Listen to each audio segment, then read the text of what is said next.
Ahoj, já se jmenuji Kateřina Málková, hraji na varhany a na klavír, studovala jsem na Brněnské konzervatoři hru na varhany a na Hamu v Praze taktéž. Pedagogické činnosti se věnuji bezmála 20 let, kdy učím klavír a také varhany zároveň.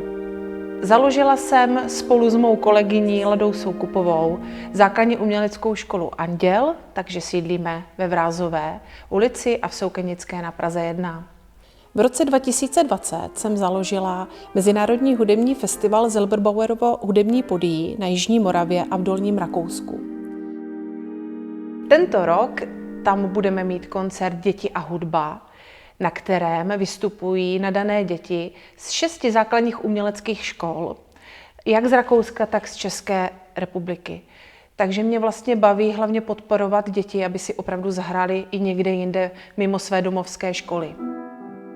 Nejvíc mě vlastně na učení baví asi to, že vidím, že děti to se mnou baví v hodinách a doma si třeba sami brnkají bez nějakého nucení rodičů. To si myslím, že je vlastně na tom v podstatě to nejdůležitější. Ta radost té hudby.